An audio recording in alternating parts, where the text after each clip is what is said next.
Bismillahirrahmanirrahim. Assalamualaikum warahmatullahi wabarakatuh. Halo semuanya, nama saya Fatur Rahman Asyani dari Prodi PTIK Stambuk 2021. Di video ini akan menampilkan kajian dari kelompok 7 mengenai permasalahan perzinahan atau seks di kalangan remaja. Sebelum memasuki materi, perlu diketahui bahwa video ini merupakan pemenuhan tugas proyek pada mata kuliah Pendidikan Agama Islam dengan dosen pengampu Dr. Hapni Laila Siregar, SAG MA. Baiklah, apa itu perzinahan?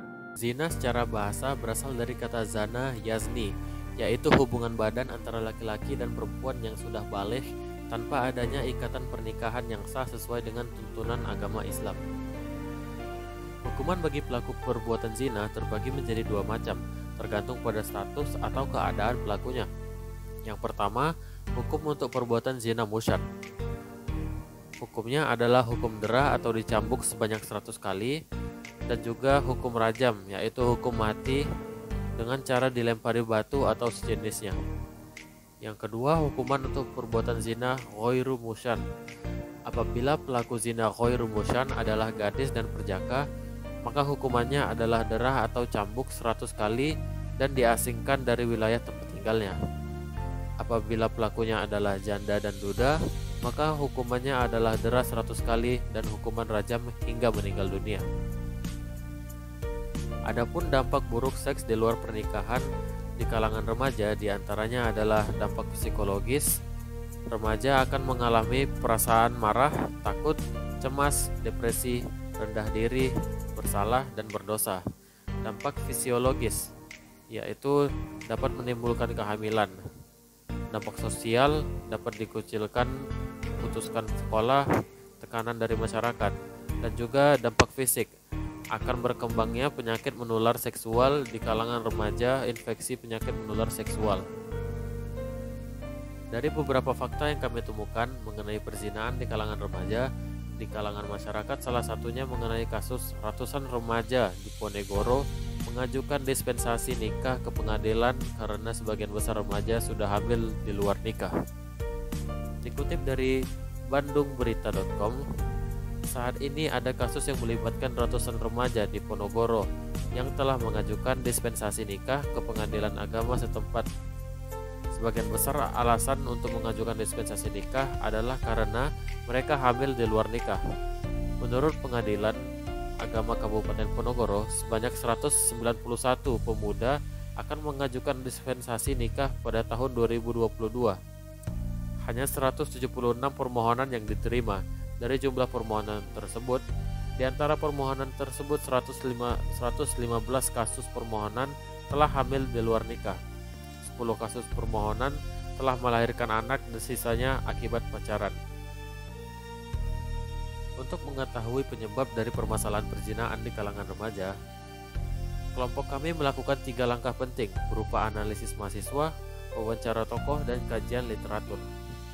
Pada analisis pendapat mahasiswa, Siti Zulaika yang merupakan bagian dari kelompok kami berpendapat bahwa penyebab terjadinya perzinahan khususnya di kalangan remaja ada 4 faktor utama yang mendorong seorang remaja terjerumus ke dalam perzinahan.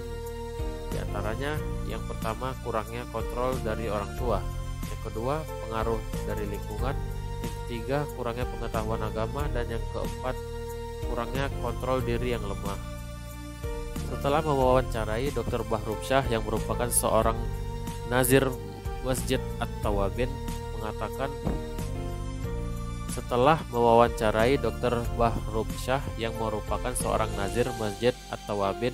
mengatakan bahwa faktor utama dari perzinahan di kalangan remaja kurangnya kontrol orang tua. Orang tua yang kurang memperhatikan anaknya, mengontrol pergaulan, serta aktivitas dan lingkungan tempat tinggalnya dapat membuat anak lebih rentan terhadap godaan perzinahan. Kemudian, dari kajian literatur didapat bahwa faktor dari perzinahan di kalangan remaja dipengaruhi oleh 2 faktor, di mana 1. Faktor internal terdiri dari kurangnya peran orang tua dan kurangnya pendidikan seks serta pendidikan agama dalam keluarga. Yang kedua, faktor eksternal yang terdiri dari lingkungan pergaulan remaja yang kurang baik serta pengaruh dari media sosial. Sebagai solusi dari permasalahan ini, Tim melakukan 3 langkah penting berupa analisis mahasiswa, wawancara tokoh, dan kajian literatur. Pada analisis mahasiswa, Septian Putra yang juga merupakan anggota kelompok kami berpendapat agar lebih selektif dalam memilih teman, berpendirian kokoh, dan juga perbanyak kegiatan positif. Telah mewawancarai Dr. Bahrumsyah menyarankan agar menjalin komunikasi yang baik.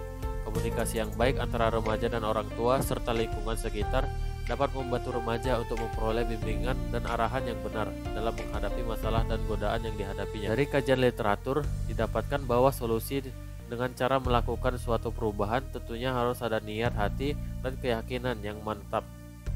Ketika akan mengubah perilaku harus dari kesadaran pribadi, bukan karena pengaruh lingkungan atau bahkan karena paksaan saja.